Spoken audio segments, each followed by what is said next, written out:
Well, that's the stash. It's Friday night. Oh my God, this pizza's hitting me. Damn, I shouldn't have spoke too soon. We are post Dallas, so we're going to go ahead and jump live with the show. We'll start with Drew. What's your quote? I don't have a movie quote. I was having so many technical difficulties. I'm dropping the ball all over this movie quote business.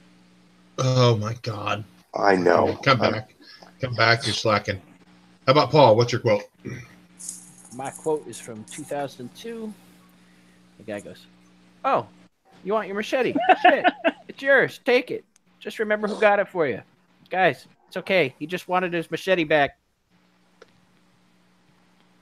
Oh, that sounds. Jason versus Freddy? Nope. One before That's that. always Jason X. Yes. Jason. Your son's pretty funny. He said, "Just want to note to self that Midwest is my dad." Yeah, my kid's he's special. So we got Paul's quote, right? You got it, Mike? Okay, go ahead, Mike. You're up. All right, let's see who's in this fucking chat right now. Let's start from the top here. We got Funk Off, who was the first one in here. The Great Legend Show. He said, "Woohoo!" And we actually met the Great Legend in Dallas. Him and his lovely wife. SS Comic Reader, who was supposed to be at Fan Expo, but had some family emergency. Jeremy Edwards is in here. And that is it. That's it. Reviews from the Batcave. And they're going on. And Tristan McDougal. Tristan, I don't know. What's your quote, Mike? My quote is from 1995. I got some allergies going on here. What the fuck do you mean you don't have one? $80,000 for this car and you ain't got no damn cup holder? Sounds familiar. Bad Boys. It is Bad Boys. That's where he's driving that Porsche at the beginning, isn't it? We drop the fry and he gets all crooked down and I can't get that shit out. Yep. Okay. My movie's from mid to late 80s. I actually said it in the off air, and I don't know if you guys got it. And the quarterback is toast. The Longest Yard? No, it's not even a football movie. It's a Christmas movie. I know it, too. Is that Christmas Vacation? No. It's a Christmas, not traditional Christmas. They argue back and forth. No, it's an action movie. No, it's a Christmas movie. Die Hard? It is Die Hard. Yes. I don't remember that. Jeremy got it. Die Hard. That's the part where there's that big car that's going to crash to the front door and they shoot it with that rocket launcher to blow it up. Yeah, it was the guy who was their hacker guy who was. Yep. Bill Paxton. Game over, man. Moving on to Drew. We didn't get your books before the show, but we'll go ahead and jump in and give us your first book. Geez, I gotta pull books out now too. Gee, man, you're making me do all kinds of stuff. One quick thing. So I think I had some from last week. I had some from this week. I had one from the con. I think Mike was the same way. So whatever you got. I went ahead and just skipped over last week. I read some stuff, but let's just go ahead and go with my pick of the week first, and that is Thanos 18. This was the end that we all deserved from the greatest art of the year so far. Donny Cates' Thanos has been amazingly brutal. This is the end of that and the end of Thanos as a series. Great swan song. The art was fantastic all the way through. The story concluded right where you wanted it to end. Thanos is tasked with killing himself to appease Mistress Death, and we'll see how that ends if you go ahead and read the issue. I'm not going to spoil it for anyone, but definitely the pick of the week for me. Some other good stuff came out this week, just nothing really hit that mark. Mike, you read Thanos. What'd you think of it? My pick of the week as well. Drew said a lot about it. The art is great, all that jazz. I really like when the two Thani are fighting. The expressions on Death's face. I thought that was pretty cool. She's just a giddy like a schoolgirl. It's great. Yeah. It's awesome. Pick of the week, Thanos 18. I really just jumped on the Thanos train. I read the last two and this one here. This has got to be. I think it might be my pick of the week as well. I did love Death's face, like you're talking about. She never talked. Of course, I don't think she's ever talked before, but she has that cute little innocent. She's like, and it's just like, what is she like? You know, and when Thanos is talking to her, trying to understand why, what's going on, and she just like touching her nose and pointing, those little subtle like that. I thought that was really awesome. The one line in here, I'm not going to reveal. Thanos said it, but which one? You're not a king. Kings don't beg. Yeah, that was a great line. I actually love that line. This actually was a great book, and I loved how it ended too. It just, awesome book. Definitely a stash for me. I've been trying to go back and pick up the second and third prints of other the back issues. I don't have them, so good. Paul, your first book. My first book is X-Men Red 3. This is still my favorite X book. I haven't read X books for a long time, so I had no idea who Cassandra Nova was till I read up. And man, that is one cold-hearted bitch. Oh yeah, I was genuinely shocked at the scene with her, and just the X-Men Red so far has been a really well-written story. It feels like it really captures the same essence that the original X books tapped into. I really couldn't ask for more. It's probably going to get me back into reading other X books, but it's really good. I've been really digging this series. Mike, you didn't read it, but I'm sure Drew did. Yeah, I loved it. I thought the art has been consistent in this series so far. I like the characters that they're using. I think that Trinary, the new technopath, she's an interesting character. We could see Honey Badger and Wolverine and Nightcrawler. Some really great characters there. And again, Cassandra Nova is one hell of a villain. And she's definitely pulling it off very well. In this issue, I'm excited to see where this goes moving forward. Taylor is one of my favorite writers on X-Men, and I like the stuff they did with Gambit in this as well. Definitely well utilized. So, yeah, this is definitely a stash for me. Legends trolling the chat.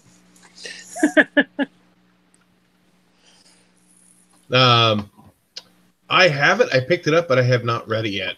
This with the combination of going out of town last week and then switching jobs and all that stuff. It's been a crazy, hectic week for me. And shaving. You missed the conversation in the middle of the chat. I went to trim it up a little bit and took a big chunk out. And I had to really trim it down. And my kids are all, you can't do that, Dad. You let it grow out. You can't have it that short. And she went, moving on to Paul. Not Paul. I'm sorry, Mike. What's your... All right, just go over the chat here. I know Area 51 popped in here. What's up, Area? Jason Smith is in here. And my first, let's do Exiles #1. That's right fucking here. So when this book opens, we get a look at the Unseen, who I guess is Nick Fury, the white Nick Fury. And I don't know what's going on with that because I guess I wasn't reading at that time. He's actually been chained to the moon by the Watchers, and he's got a nice view of the whole multiverse. And he finds out that each Earth is being destroyed by someone or something. He actually summons Blink to the moon with the Talus. I guess it's like a gem that people use to fucking go through all these multiverses. Whatever. What else happens? The Talus actually transport Blink to like a post-apocalyptic world, and she gets attacked, and she's taken to their leader, which happens to be an adult version of Kamala Khan. Right before this world's being destroyed, the Talus actually teleports both them away, and to a futuristic world where she meets Iron Lad, a young version of Kang, and the last page of this book, I don't know if you guys have read it or not, the guy who's destroying the multiverse is revealed. I thought it was pretty cool. I'm not going to spoil it here, but I actually dug this. I thought it was pretty cool, so I'm stashing this one. That's another one too that I have here, but I haven't had a chance to read yet. So same here. I also had the crazy work week, so Drew was holding it up. I don't know if he had it, and we disappeared on us. But yeah, the reveal at the end who the person or the thing destroying the multiverse is pretty cool. So, excuse me. No, Drew. He must be. Drew. Yeah, Drew. Drew's where's somewhere? Maybe he's at Whataburger. He's fondling his Iron Man 55. He might be. Well, I will move on. I will do. I'm back. Sorry. Oh, you're back. Okay. Did you read Exiles? I did. I liked it. I thought it was a good setup issue for a multiversal team. I've liked Exiles in the past. Not a lot about the story has really been set up yet. Nick Fury is the Unseen. That is the fallout from Original Sin. Beyond that, I think Mike hit it up pretty good there, but I'm going to stash it. Okay, moving on. My first book. Let's go with. I think this came out this week. It may have come out last week. I don't remember. Domino #1. Greg Land cover. Pretty cool cover. I don't really know a whole lot about Domino. I kind of know her powers, that she kind of brings her own luck, and that can sway the battle and stuff like that. But it was almost very Harley Quinn-esque. I'm not sure if she had that kind of humor throughout her whole creation stuff of the book. It wasn't too bad. Domino and some redneck girl wearing boots and a hat. Outlaw, because they're going to raid this camp and to find out it's a trap. And Domino they end up killing all the people and taking them out. And then later on, we find out she's in the hotel room, and now she's losing her luck. But a lot of humor, a lot of like Harley Quinn kind of humor to it. Almost a Harley Quinn kind of art to it as well. If you think of Harley Quinn's, I'm trying to find a page here. I mean, even this here, right there. I think it was okay. I don't think it was a great book. I might pick up issue 2. I think I saw the covered issue 2 toward the back of the book. Yeah, there's that cover 2 issue. I might pick up issue 2 just to kind of see where it's going, because it did leave on a big cliffhanger. But watch the tape pull, Dave. Legend says. I always do. Mike, you said you read that book. What do you think of Domino #1? Domino #1. Yeah, doesn't this take place up in your area? This book, Patchouli Country. Patchouli Country. I think so. Okay. I think so. Read it again. It's Domino's birthday party. Blah blah blah. Nice little. That's cameo. right. It is. It is Domino's birthday party, and we get some but cameos. Pizza Hut. They have one of those.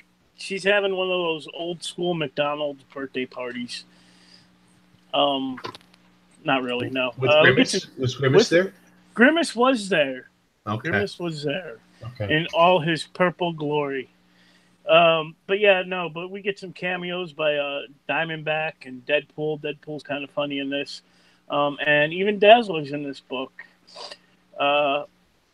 I kind of dug the art. I don't know. I'm gonna give this another try. So soft stash this one. Nice cover, like you said, Dave. Yeah. Drew, did you happen to read Domino #1? I did not pick up Domino. I don't know why. I pick up all X titles. Apparently, it wasn't in with all X titles, so I might have to go back and pick that up. Jason Smith asked, "Is Pizza Hut still around?" We have a Pizza Hut here. There's I would Pizza know. Hut. I would know if there's a Pizza Hut. Where do you around. live, man? The moon? Of course, Pizza Hut's still around. They're all talking about the McDonald's Grimace. Great Legend loves the Grimace. He loves that purple head. Oh, sweet Jesus. Funkoff said, Funkoff, they're supposed to be. What happened to the fucking McDonald's Funko Pops that are coming? That's for a later date. Anyway. Yeah, Hamburglar's my favorite, So, jumping on to Drew, what's your next book for the week? Let's talk about Captain America #700. This is the end of the Mark Waid Samney run, which was a little bit short-lived in my opinion. I love Samney's art. Waid does a great job telling a story. Cap was fighting Kraven, fell into some water, got icicled, woke up in the future, and became the leader of a resistance against these mutant people from nuclear fallout. Hulk's there, Ben Grimm's there, and they get a opportunity for him to go back in time and stop it. And he says, that's not what we do. We fight, we move forward. And eventually he loses hope and decides to go back, and he does go back and he stops it and sacrifices himself in the process. But then the current Cap was thawed out before any of this really all happened, and it's a happily ever after story. Kind of gives you a look at Captain America in a point of reluctant leadership, where he has to take control and fight for what's right, as opposed to the Secret Empire Cap, who kind of was power hungry and sought it out. This does a lot to undo a lot of the stigma of Secret Empire. If you're just a Captain America reader, doesn't really do too much to address it in the main Marvel universe proper, but also it does take the opportunity to show how his character would react in a position of ultimate power. And it's kind of a cool deal. Again, I really like the art. There's a really cool backup in here that was rewritten and presented by Mark Waid with the original Jack Kirby art. That's pretty cool as a backup story. I really enjoyed it. I thought it was great. Midwest, you read that one, Paul? Yeah. Hated it. You hated it? Fucking hated it. Say it with me, folks. Fuck Marvel. No. This is a good one. It could have been the greatest fucking story on the planet. I couldn't read it because the art. I could not get past the art. Oh man, I like Sam Nee's art. It can work in some things. It doesn't work for me with Cap. This shit looked half done, and I'm like, this is the 700th issue. You're doing this. No. I didn't like it. Y'all fuckers are making me hungry. That's all I'm gonna fucking say. Talking about McDonald's all up in the chat. Was there a limited edition or like a 1 in 25 or a 1 in 75 cover variant for Cap 700? I'm sure there were a couple of variants. I know there was a Venom variant. I think. Screw that. Yeah, I didn't pick up any variants. I'm all out of money. I can't be picking up variants. Well, and because Paul has so few this week because he's been busy with work, we'll skip him. You okay with that, Paul? Yeah, I gotta go downstairs and whack my kid, make sure his CD stops skipping. What? Just don't leave a mark. As long as it's not a euphemism. Yeah. Yeah, as long as it's not a double entendre. Yeah, as long as whack your kid goes at your child, that's fine. Okay, Mike. You guys are the ones buying books from dodgy pirates. Oh yeah, we'll talk about that. They weren't dodgy. They were not dodgy at all. They were not dodging anything. They were ready to accept whatever came their way. Pretty much. Hey, Bears! Go ahead, Mike. You're up. Let's do. Wow. Holy shit. All I could think about is that guy's piece on his junk. That His shell. cod piece? His cod piece. Why'd you notice his cod piece flopping around? Well, I mean, when you. You also noticed it was flopping. I had no idea about the cod piece or the flopping, so. Apparently I was looking, maybe. Yeah, so let's do Sideways number 3. Continuing on, this book we get to learn the origin of Kill Speed. We find out that she's a speedster. For those of you who don't know, we find out she actually has leukemia, which is sad, obviously. But every time she uses her speed powers, it accelerates the cancer, so it kills her even more. I thought that was pretty cool. Cool. She was laughing. Crazy. But yeah, I'm still liking this book. This is a stash. I like the origin of Kill Speed. Yeah. Stash it. I picked up number 3 as well. Here we go. Nice. I sense the disappointment in your voice. Does my tone and pacing signify I'm going to say something bad about it? Yep. Yeah, kind of. Okay. Yeah. Well, I feel it coming too. It was okay. Again, it seems so much a knockoff of Spider-Man. I was digging it until the very end, or toward the very end, when he says, "With great responsibility, it becomes an excess baggage," or whatever. I'm like, dude, come on. And maybe they're trying to take a swipe at Spider-Man. I think they are. That's my theory on it. But I did like, at the end where he talks to Kill Speed. Is that her name? Kill Speed, yeah. Yeah. She's trying to get soft and trying to open up a little more. But then also she turns on him again, and he opens a rift and goes through, and then you see what's laying next to him. I'm not going to give that away because that's it's kind of a spoiler. From the end. God, dude, I might pick up issue 4 just to kind of see what's happening, but it's definitely not my pick of the week. I guess for $3, I'll pick it up. The great legend said, "That's great though, Mike, because Dave so well, makes the show even better." Because I sense that in your voice, I guess. You should see them staring longingly into each other's eyes. When was that? Magical. All weekend long. All weekend long. I felt Drew watching me when I was sleeping. You felt that? Physically and mentally. Don't bring a black light into that room. Moving back on to Drew. What's your next book? Let's see. What should we talk about? Gideon Falls, issue number 2. The first issue was not really enough to grab me. Left a lot more to be questioned. Not a whole lot of setup, and this is kind of more of the same. We kind of get the fallout of the priest or whatever finding the body. He's being questioned and accused of the murder, and the main character, I guess I don't even know his name, and I've read 2 issues of this book.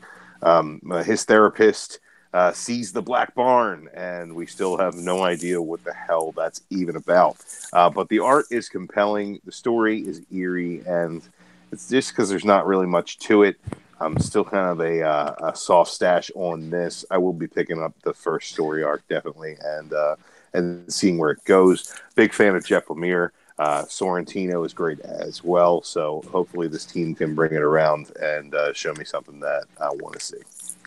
SS Comic Reader said Drew might have slipped Huey a Mickey. I didn't have to slip him a Mickey. You were the one drunk. That sounds really bad. I'm not. I was the one drunk. You were the one drunk. Yeah, Hot Cosby. Moving on. Cosby. Paul's back. Done beating children. Yeah.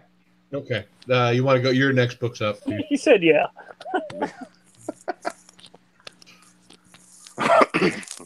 You asked. What? You asked. Okay. Miss Hustle is in here. What's up, Miss Hustle? Hey, what's up, Miss Hustle? Hello, Miss Hustle. Dead Hand #1. For me, it was hands down my pick of the week. I thought it was incredible. From the first page, I was hooked. Couldn't put the book down. Twist at the end of the first issue was awesome. Not what I expected. Keep bringing this. Sorry, your son's back in the chat. He's saying he did not beat me, actually.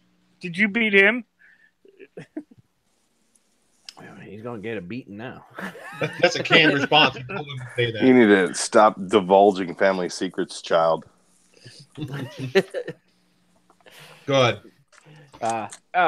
It was a great story. The art was perfect for it.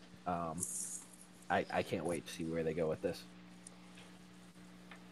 Yeah, I thought it was really good too. And as soon as I read this book, I'm like, this is definitely a book that Paul would like.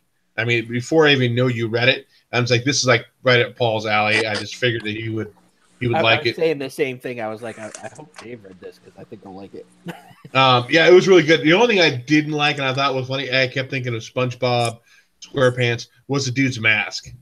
I can't remember the characters of SpongeBob, the superheroes, the Merman Man and Barnacle Boy. Yeah, so his mask kind of reminds me of Mermaid Man, just a little bit with that star across his face. I have a feeling you're not going to see that again in the series. What's that?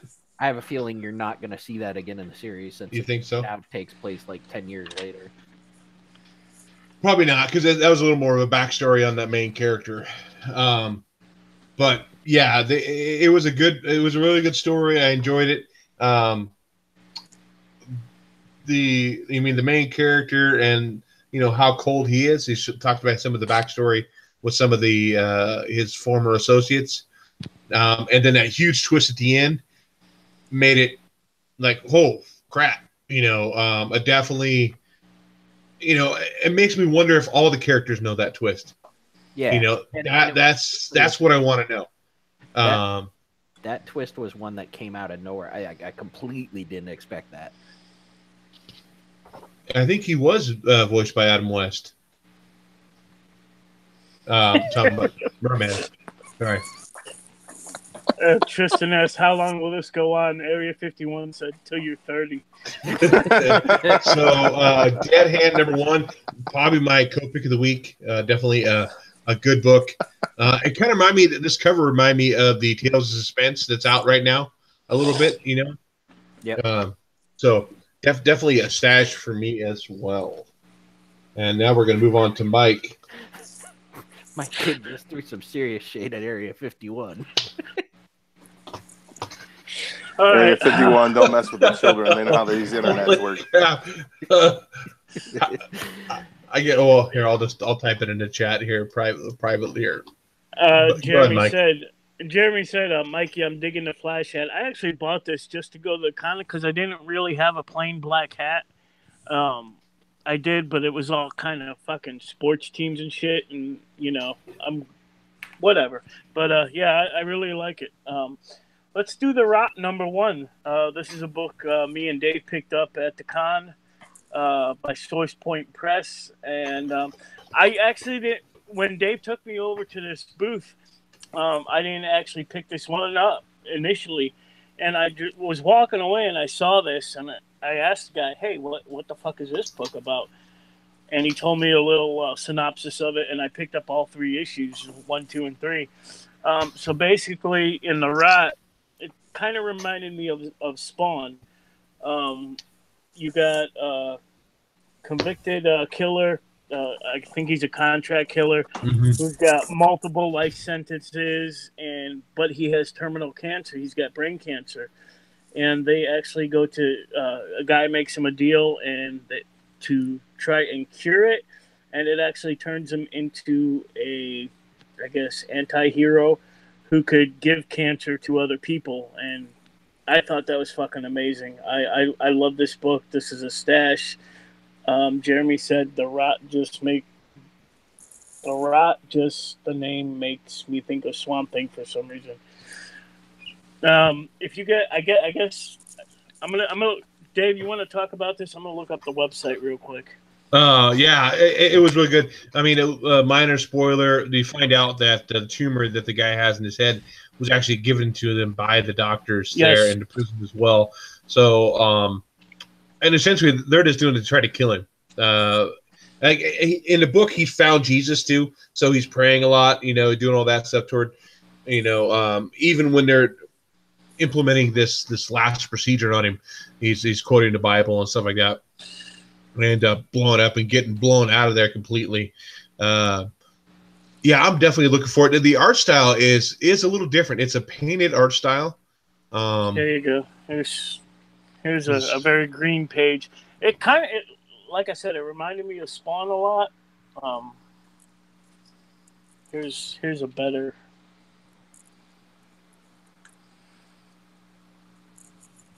And if you go, I guess Source Point Press, they have their website, www.sourcepointpress.com. They have a web store. They're on Facebook. They're on Twitter and Instagram as well. They're all over the place. So if you want a copy of this book, I'm sure you can find it pretty easily. They might even be at your guys' next con or whatever. So pick it up, man. It's pretty fucking good. I didn't read 2 or 3 yet, so. Yeah, they were telling me when we were at the booth that they actually had a booth at C2E2 and a booth up in New Jersey at another con as well just that weekend. So they are trying to make some moves and do some stuff. I actually didn't pick up The Rot, but the other books that I did grab from them I did enjoy. Yeah, I haven't read the other books yet either. That's what Monstrous, Killer Bullets or Wild Bullets. Wild Bullets. Yeah, and Holliston. Right here. Yeah. Right there. There's Monstrous right there. He actually signed all these too. Greg White, Wild Bullet. Right there. That's the Aspen. I don't know. Did I pick this up there too? I don't think so. I don't think so. No. What? No, maybe. Who's it by? I don't know. Let me take it up. You might have picked it up because I know you're looking at a couple other books. Yeah, it's by them as well. Source Point Press. So, yeah, he was making me a bunch of great deals. So, Holliston, like you guys said, and I think that's it. And the Rot here's 2 and 3.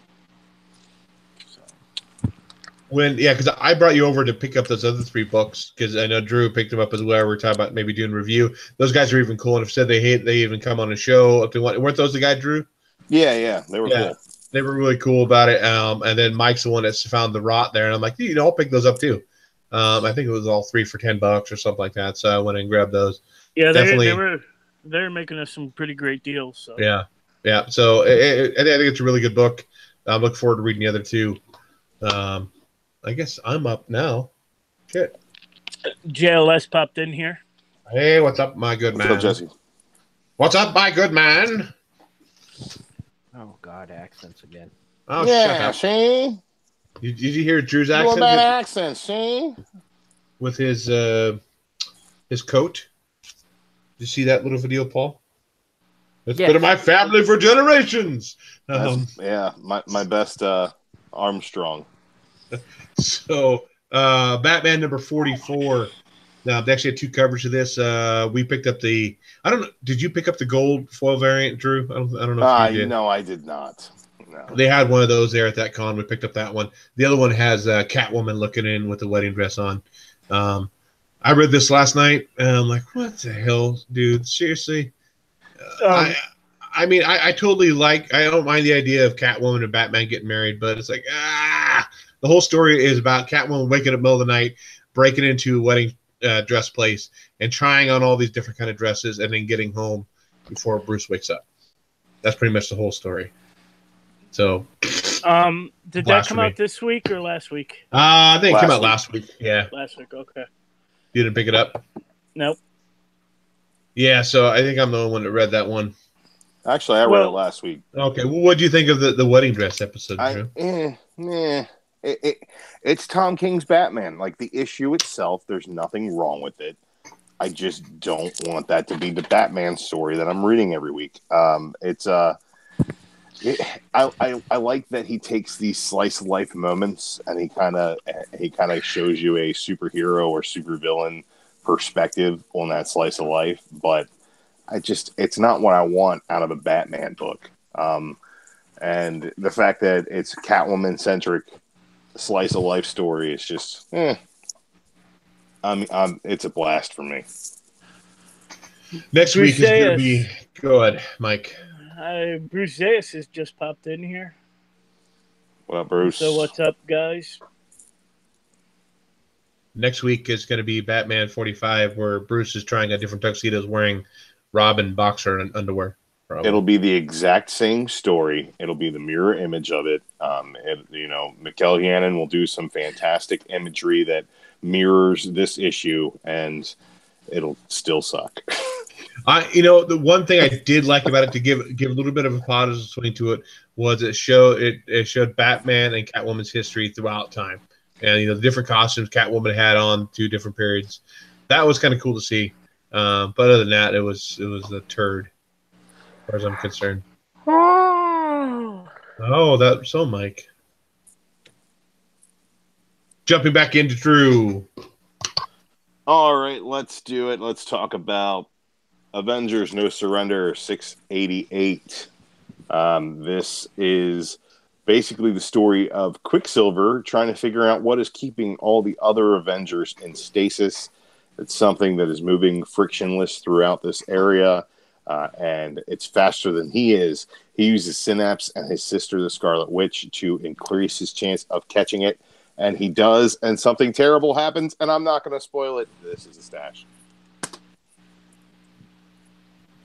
Definitely, me too. It's a stash. I did like. Goddamn! I can't. I need to be better with names. I need to take notes. I think that's what I need to do. What is his name? I mean, the main bad guy, the Challenger. The Challenger. When he jumped up there, and all of a sudden, here comes Hulk. Ruh! It is like Hulk freaking clocks him. He's like, that actually hurt. What does the Hulk do? And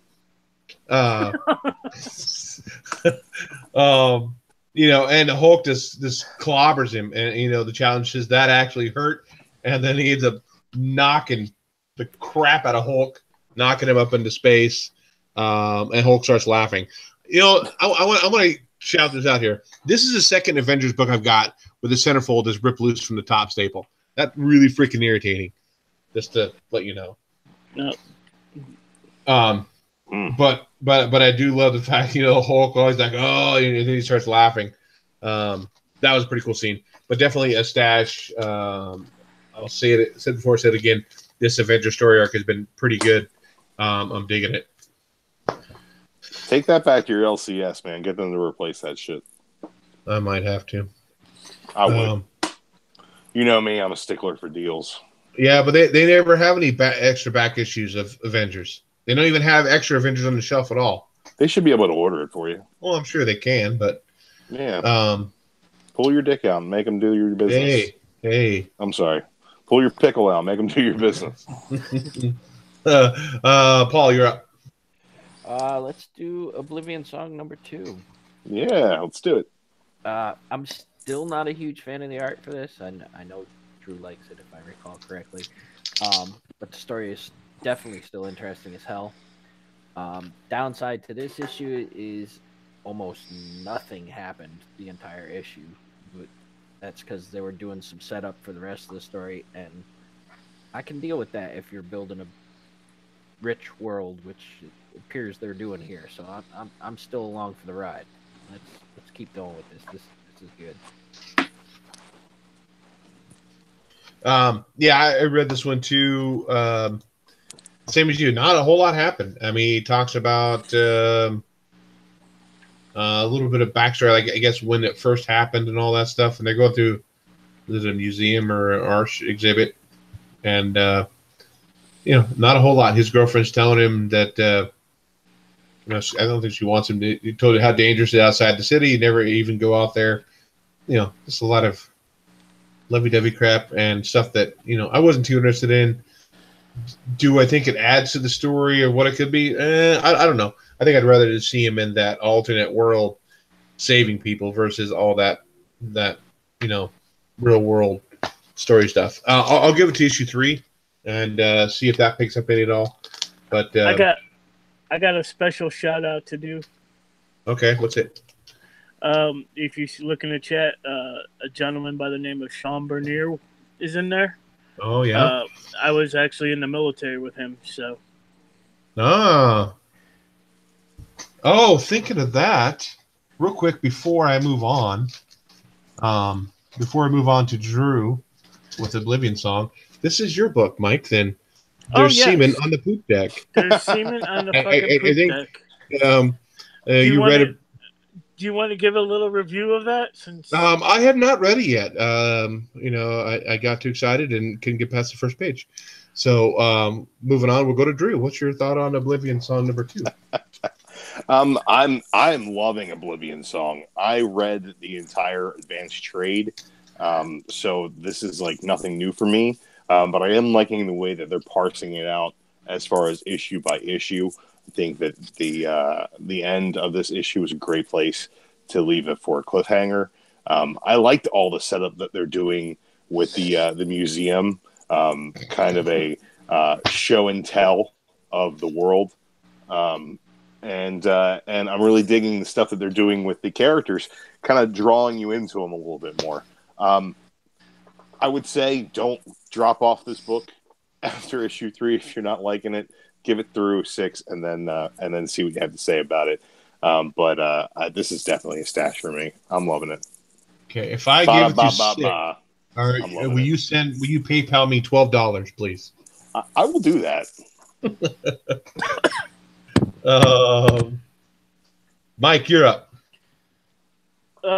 Another small press book I got at the con was Red 5 from Red 5 Comics. It's called Let me turn on my camera. Fractured Mind. This is all right. I'm not a big fan of detective stories. I like my superheroes and supervillains. But anyway, this one chick gets kidnapped. She actually escapes, and basically the whole book is 2 detectives talking about this case. And at the end, something weird happens. The girl who was abducted, she snaps and starts beating the fuck out of one of the nurses, and it just ends right there. I don't think I'll be hunting down issue number 2. This is actually just a 4-issue series. But if you're interested, it's Red 5 Comics. I'm sure you could find them somewhere. And it's a Fractured Mind. Nice clean art in here. I'll give you a little snippet of that.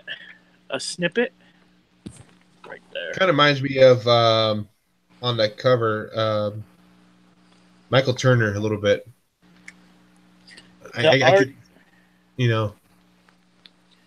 The art inside is by David Anton Gomez. So, if you want a synopsis, there's one right here. The serial killer known only as the Crippler has been terrorizing a small town, abducting teenage girls who are never heard from again. Never until Christine Lawrence escapes his clutches. Now she's Detective Johnson and Stephenson's only clue to finding the Crippler. But first, it means discovering Christie's own dark secrets. She has secrets. Secrets. Ooh, I like a lady with secrets. Yeah, you do. You always swiping right on that shit. Mike, Sean said, Mike, did you review the new Amazing Spider-Man you got? This one? Right here? This actually came out last week. I haven't had a chance to read it yet. This is $7.98 if this is the one you're talking about. Haven't had a chance to read it yet, though. Paul's out of book, aren't you, Paul? Yep. Okay. So why don't we run through a quick things. We're running at just about an hour right now, or actually 15 minutes because Drew was late. But Yeah, it's a yeah, yeah. So I'll just do a quick rundown of other books I read. Immortal Men, #1, blast. Batman White Knight, #7. It came out last week. Really dug this. Really cool ending on this book. I think next issue is the last issue. Yep, of this story. So looking forward to that. Some real great art in that book. Yeah. Incredible pages. Deathstroke versus Batman. What?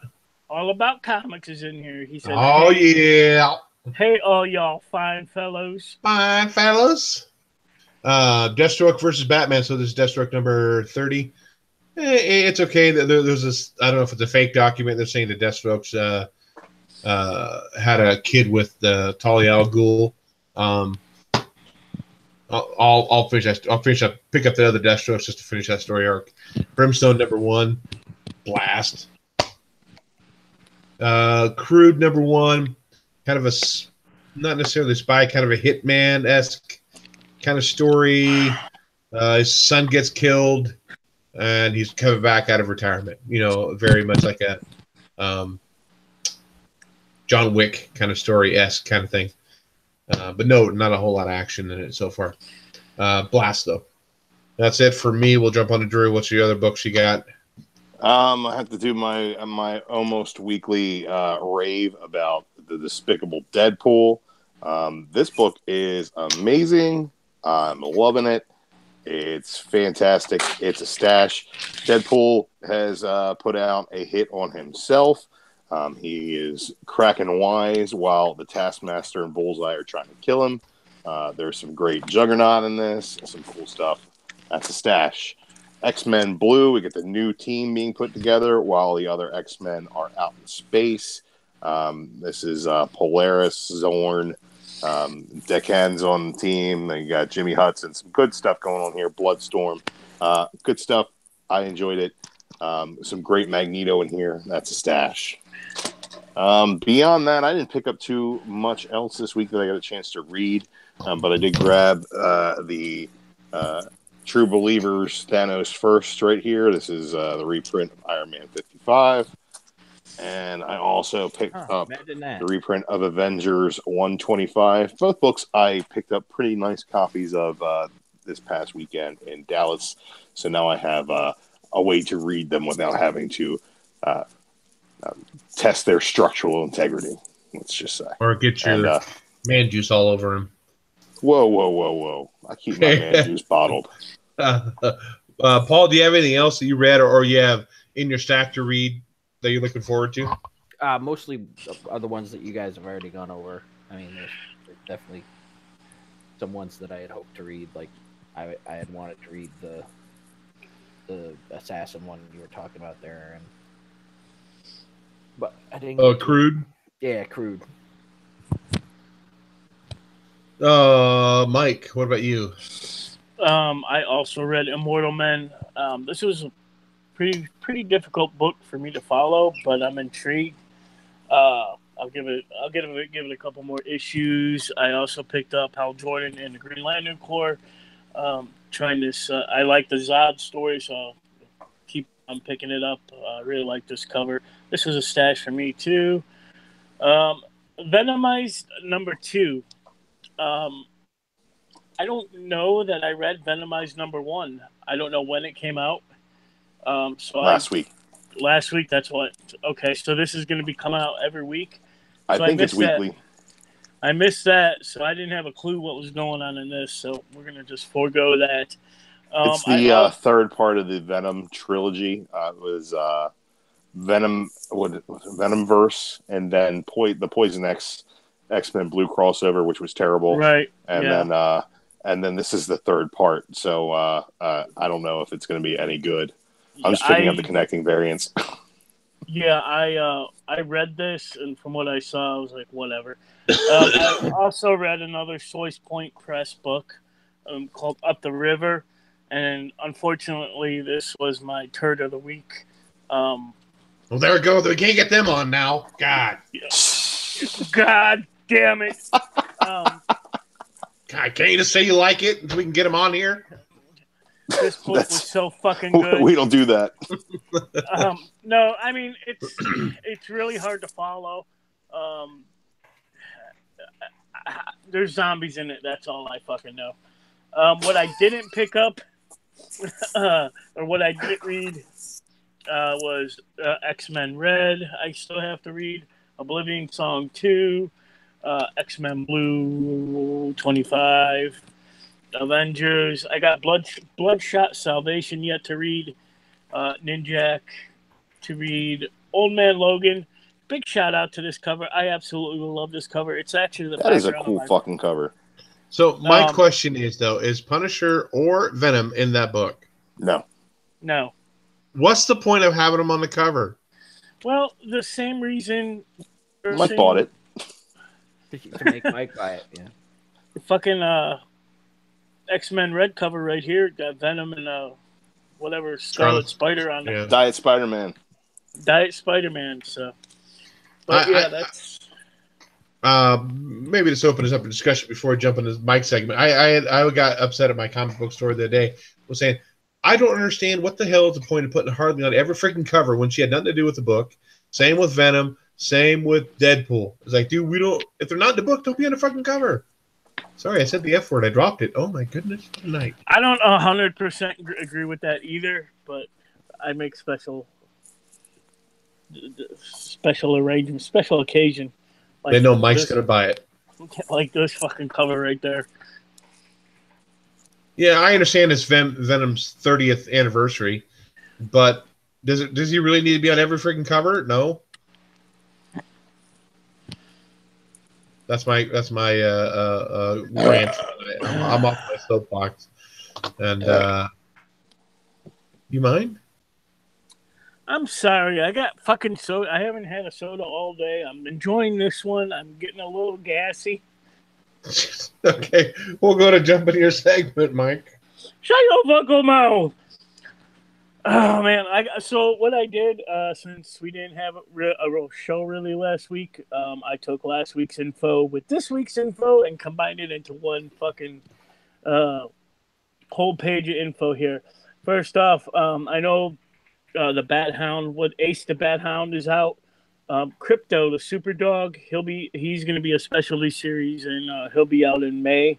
I believe if you try to go get Ace now, he's completely sold out. They have a rock candy coming out that I'm intrigued with. It's Evil Lyn from Masters of the Universe. That's going to be a specialty series there too. What else? Solo Pops officially April 3rd today. So if you were looking for Solo Pops, Spectacular Gassy Grandpa. If you only knew the truth, Area 51. There's some shit coming up. I'll stop. I see Dr. Jason Smith is in the chat, and we want to thank him for reminding us to drink 64 ounces of water a day.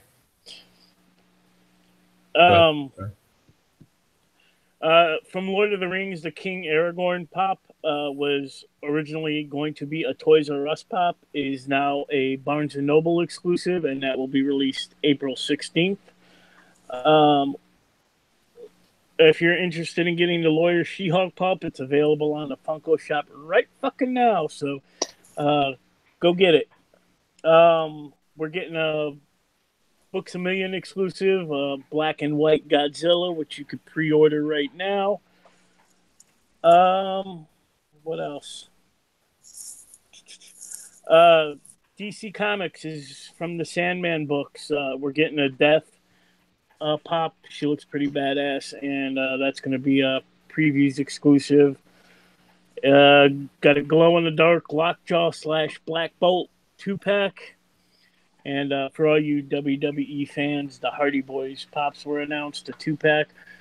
I guess they're using their current look with Matt Hardy's fucking gray streak in his hair. Asuka from WWE is getting 3 pops. They're gonna be Target exclusives and a Walmart exclusive, and there's gonna be a chase in there. One that I really want is the Triple H Skull King Chase. He's actually got the fucking helmet, and he looks badass. The Incredible 2 Pops are coming soon. They look freaking amazing. We're getting Thanos on his throne. That's coming soon. Another Harley Pop's coming out, and it says Skullbag Harley. I'm not sure what that reference is, if you guys know. She's kind of got a Skullbang Harley. Yes, you get the skull. I will look it up. Skullbag Harley, BAG Harley. She's kind of got like a mohawk. A couple rumors. We're getting some Quake pops, some NASCAR pops for all you NASCAR fans. More Five Nights at Freddy's. Fucking like we need more of those. And last bit of info I got, we're apparently getting some Spyro the Dragon pops. While I was at the con, I did pick up 4 pops and got a Funko Pop autographed. One of the first things, I think me and Dave walked into con and I saw it right away and I had to buy it. Yeah, I'm the one that showed you. I said, hey, isn't that one you're looking for? Don't you remember that? No, I remember. You don't remember. I remember your big ass leaning over the fucking table trying to show that fucking lady where it was because she couldn't find it. She don't speak English. She didn't, and she was pissing me off because, anyway, I got the Immortan Joe Chase. Really wanted him. I love the fact that his breathing apparatus is off, and it's showing all his decay right there. Love the Mad Max movie. I also picked up a couple I didn't have in my Walking Dead collection, and I got Ezekiel and a clean-shaven Negan right there. So they will go up on my Walking Dead pop wall. I also picked up Old Man Logan Funko. I didn't have him yet. They went quick, man. As soon as those were gone, they were gone all over the place. I went back to Think Geek to grab them. They had like 12 million the first day, and the Saturday they were all gone. Really? It's funny because Think Geek, they were only $20 for this. Yeah, I mean, it was cheap as hell. I was going to go back and grab one, but man, all the other I snoozed and I losed. Every other vendor jacked the price up on those. And the pop I did get signed. The only autograph I really wanted was from Sadie Sink from Stranger Things. She made season 2 for me, and I got to meet her and thank her for what she did, and she signed it to Mike, love Sadie Sink. So that's in a hard protector there. So really happy to have that. That's not leaving my collection. So I think you guys got some stuff, maybe. I only got one Funko Pop, and that's only because you left early, and I don't have them in here with me. You know what? I was rushed out. I was forced out. I couldn't. Yeah. I should have just went home with you, Dave. You could have. I had plenty of seats next to me. I'm sure LJ would have loved that. Yeah. I got the MTM exclusive yellow Batman from Aim High. I guess he did laser tag for $3 and he got a Funko Pop. But it was kind of the box a little bit smashed, but for free, I don't care. The only other toy or something like that I picked up this week was this freaking Hulk with the camel toe action. With the camel toe action, not here. Here is the toes split right here. But the guy had $5 on it, and I picked it up. I'm like, I don't want it. He's like, okay, $4. That's it. So I picked it up. Look at Paul. He's not even paying attention. I have 2 screens. I'm looking at you on the other one. Whatever. Sure you are. That's the story. He didn't like my Hulk smash. Speaking of Paul, everyone while we were there, how's Paul doing? What's going on with Paul? So it was like you were there, but not really. Yeah, it was like you weren't there. Ow, cramp! Ow! When you're fat, you bend over. Except sucks. I was laying in a bed, unable to move. There's my rot number 1. It's all right. One day we'll get you your backiotomy. But I think that is shampoo bottle Hulk. Is that what Area 51 said? Is it a shampoo bottle? I don't think it's a shampoo bottle. Should I try popping his head off here live and see what it does? The head off. I mean, it was your $4. You do what you want. No, I don't think it's shampoo bottle. It's just let's see what's it say here on his foot. Marvel, Hasbro. So, yeah, that's the only toys I got. You know, going through airport security, I had to unpack my bag and I had to set my fake hulking green thing on the counter. What are we doing? Take out your pickle, make them handle your business. Is it green because you had to sleep with Drew? No. I'm very healthy. Okay. Drew, what about you? Your Funko scores? Yeah, they're away right now, and I did not have the forethought to bring them down here with me. I picked up the Walmart exclusive Thanos pop, where he's utilizing the Infinity Gauntlet. There's a really cool effect on it. Yeah, it's kind of cool. I dig it. I grabbed a Sailor Moon Crisis outfit box lunch exclusive for my kid. She was very happy to have it, and I ended up getting a pretty good deal on that one. Other than that, I picked up the Marvel Legends Walmart exclusive Thanos. You overpaid for it. I overreached for it. Oh, God, I tried to work this guy down. He was not having it. Paid $5 more than I thought I should have, and then I walked across the aisle, and the next booth I walked into had it for the price I wanted to pay. Yeah. I didn't let anybody get a one over on me the rest of the week. Not even Whataburger and our shuttle driver. No, man, I'm not playing that. I'm not playing that. What about my man? What about my man cinnamon roll? It's a cinnamon roll. We've been waiting here 20 minutes. Let's figure this thing out. Longer than 20 minutes is like 40 minutes. Dude, it was 20 minutes after I talked to them that they got the guy a cinnamon roll. It took them 20 minutes to realize they hadn't microwaved a cinnamon roll and then to microwave a cinnamon roll. And they gave him two. Gave him diabetes that night. I feel for him. Probably have to take his foot.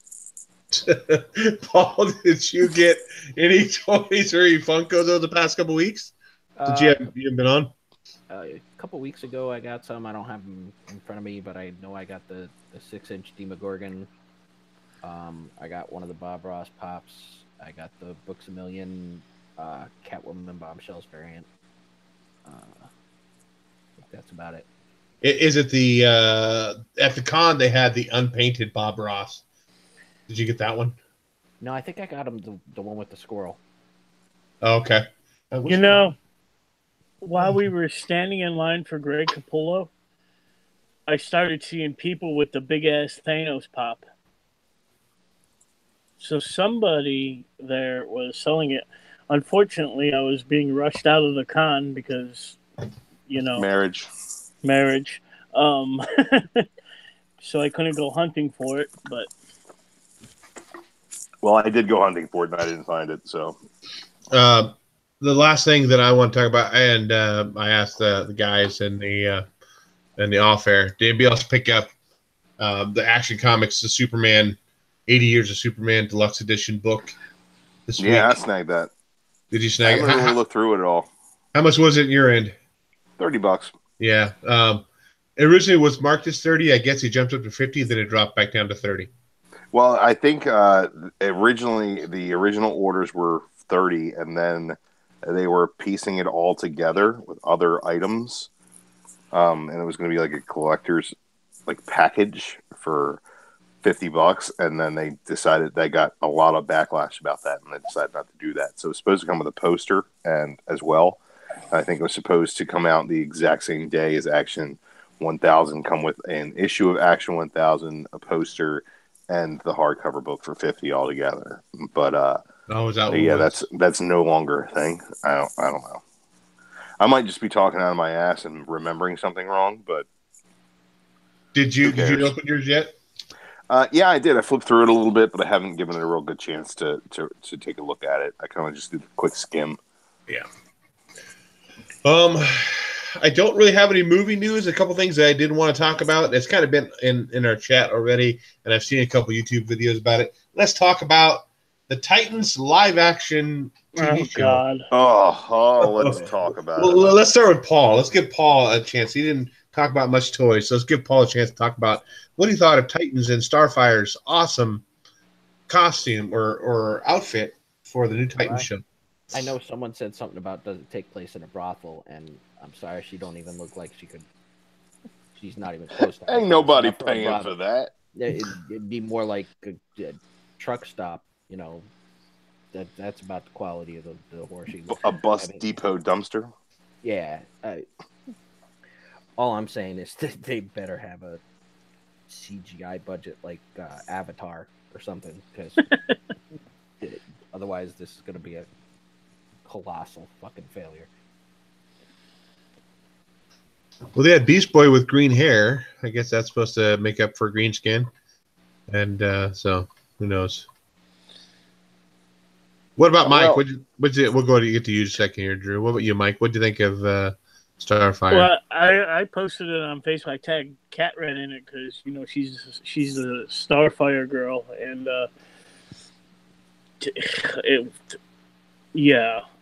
someone said, "Well, you got to give it a chance because it looks like they're on break." What the fuck ever. It looks horrible. Yeah, it does look pretty broken. What were you going to say, Drew? I was very excited when they showed the first Robin costume. And since then, everything's been progressively downhill. The one thing that I really don't mind is Garfield just having the green hair, because it's his fur, really, that's green, or his feathers. I don't know. Figure that out. That might be okay. I don't know. The Starfire thing, it's just she's got to be one hell of an actress to pull off being Starfire when she looks absolutely nothing like the character. They did nothing to make her look like the character. It's just it looks terrible. It's just awful. Yeah, I'm not a fan of what they did there. There's so much they could have done. They could have used an orange hue makeup to, use her natural complexion and blend it, make it look more orange. They didn't do that. Maybe they got some CG up their sleeve, but I'm doubting with this being a CW light streaming service that they're going to go all out with CG. I find that extremely hard to believe. That being said, the fact that these costumes are terrible doesn't really affect whether or not I think I'm going to check this show out. I think I'll still check it out and see what they can do with it. Some of the costumes on Arrow are really hokey. Flash, they got a lot of hokey costumes as well. Was Diggle's helmet? Oh God, that was terrible. And those shows are watchable. I don't watch either of them anymore, but they're watchable shows. So, maybe it'll end up being okay. But man, the first impression of that Starfire costume is just, they got everything wrong. Everything. It wasn't a slight miss. It was a complete and utter miss. Failure. Yeah, the other thing that I want to talk about too is we have another Rock movie coming out I guess it's tonight. Rampage. Anybody excited to go see that? I know I'm definitely not. I'm going to wait and not watch it on Netflix. Let me tell you something. So, go ahead, Mike. I popped many a quarters into the original video game back in the arcade. Oh, yeah, so did I. One of my favorite fucking, 80s arcade games. I mean, the 3-pack Funko Pop is coming out. I'm not a fan of the 8-bit Funko Pops, but for that, I want it so bad. It's unfortunately a Walmart exclusive, and I'll never have it. I am all the previews I saw this new Rampage movie. I don't like The Rock anyway, so I just no. I think Bruce Ayers says he thinks it will be good. Rock makes great movies. Not all. Name one. Gridiron Gang, maybe? No, I'm just kidding. I mean, Paul, what about you? He's been good in things, but I try to avoid great. I don't know. theater just in general, so I'm definitely gonna wait for it. Yeah, not excited at all. Area 51 Rampage the game was good. Man, that Jeremy Edwards said the rundown. The rundown was pretty good with Sean William Scott and Christopher Walken. That's That was some good. bucket hair. I was pretty sure I said Doom. He put the little smiley face. I don't know. Rampage looks like it could be fun. The only thing that was good about Jumanji was that fucking chick. Karen Gillan, yeah. Yeah. I'm Nebula. Oh, yeah. I'm shocked that it comes. Amelia Pond, yes, all about her. Rampage looks like it could be funny. It seems like there's a lot of tongue-in-cheek humor in there, and I don't think it takes itself seriously. And if that's the case, it could be a lot of fun. It just doesn't seem like something I'm going to go out of my way to go see in the theater. I just saw Ready Player One, and I got Infinity War coming up. If I'm going to take the time to go see something in the theater, it's probably going to be a R-rated comedy or something raunchy to just cleanse my palate of the day and enjoy. I don't think that a popcorn flick like Rampage is really on the ticket for me. Rampage to me looked like one of those fun turn your brain off and just check out for a couple hours and watch shit get crushed and everything. But I'd rather go spend $15 to go see it. Right. I'd rather go see that fucking Meg movie with Jason Statham. With a giant shark. Meg? Yeah, Megalodon. Oh. Yeah, we're totally shocked at that, Mike. Mike wants to see a shark movie. No shit. Speaking of terrible popcorn flicks to turn your brain off, I actually watched a movie last night that I think probably got an unfair shake when it came out. It was not that bad, and it's called The Power Rangers. If you guys haven't seen that yet and you have Amazon Prime, go ahead and watch it for free. Yeah, not going to watch it. It's better than Justice League. It was better than a lot of movies that came out last year or the year before that or whatever. It was fucking terrible. Don't get me wrong. But it was, an entertaining, stupid flick. I enjoyed it. So I've seen it. It's pretty decent. Yeah, it's better than I thought it was going to be. Yeah, it didn't offend me, and Tristan has seen it. Okay, so we'll go ahead and wrap this show up.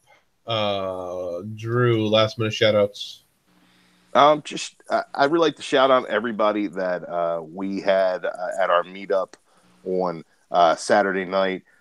Tito, Edwin, Strictly Comics, Great Legend and his wife, All About Comics, his wife, Hazel Dan was in the house. Trilogy and Mrs. Trilogy were there. Monty and his boy Kyle, good people, man. We had an absolute hoot. Got a little bit liquored up myself. Had a fantastic meal, and we just a little bit. It could have been worse. Yeah, $90 tab. The only thing missing from that was Paul, and hopefully we can get together and do something soon. But it was great fun and great to see everybody there. Had a great weekend, and shout out to everybody in the chat. And we'll see you guys next time. And you never got that waitress's phone number, though. I did not get that waitress's phone number, but trust me, guys, Claudia. Oh, what an angel! He still remembers her name. Claudia from Dallas, Texas. If you're watching this for some reason, that works at Texas Spice. She was Texas Spicy, I'll tell you that much. Moving on to Paul. Last minute shout outs. Definitely want to shout out everybody in the chat. You guys always make it fun. And I want to shout out the 3 other idiots up here with me for not completely sitting there last week and going, oh, we're having a great time. Sucks you're not here. So, we were having a great time, and it sucked that you weren't there. Yeah, it did suck that I wasn't there. I enjoyed watching the videos and everything. And hopefully soon we'll all be able to get all four of us together, and hopefully we'll all have enough bail money. And I think it was the last day we came upon that caricature booth, and I said we should all get one done. I said we got to wait for Paul, and yeah, that's my story. They even said they could do it from a picture. Like, no, not good enough. Paul's got to be here. We're not going to do it from a picture. Plus, we needed your $15 to help pay for it. Yes, like even if they did it from a picture, we still had to get charged per person. So yeah. Rose City's he's coming not back. a person; he's a picture.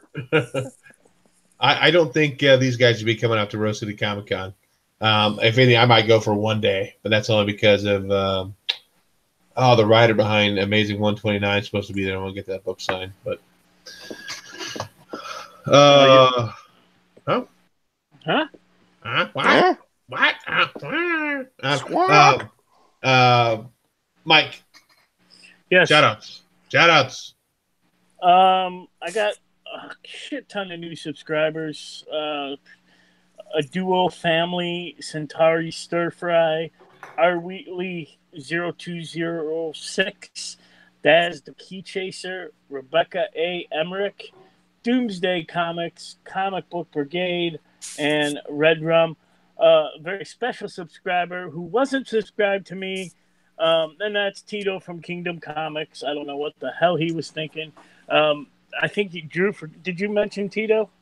Yeah, definitely. Yeah, he actually came at the last little bit of the dinner, but awesome meeting him as well. So, yeah, we've got a few new subs to our channel. A few just from the con, from us talking to people and people subbing us up right there. We're waiting in the premium lounge, waiting to get in, and Drew working his magic. Premium lounge. wait, premium speaking lounge. of the premium lounge, shout out to that trucker dude. Which trucker dude?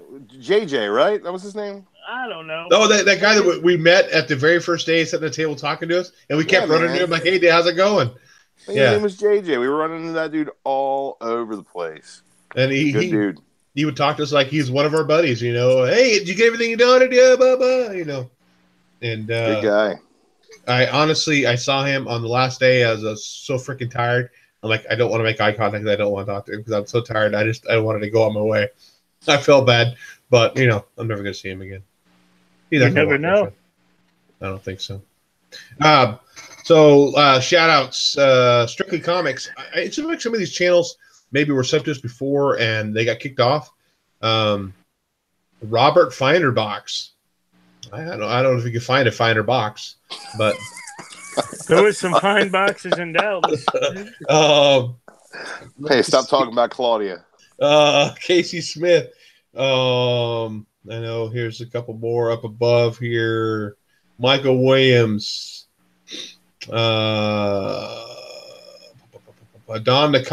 Don Thomas, the Time Lord. Sean Berner. That's the guy. That's my Navy buddy. That's your Navy buddy? Okay. And that's it. One other thing I wanted to ask Drew about, we talked about in chat or in off air before you got on, and tell the guys what you said when we left this booth. Mike did not go in this booth, but you and I did. Oh wow! Well, that's that lady who had fangs. Yeah. It was like, hey, you should come into this booth, and then we went in that booth, and then I saw her vagina, and then we didn't buy anything, and we left. Yep. So whether you blast it or whether you stash it, we'll catch you guys next week later. # I love Claudia.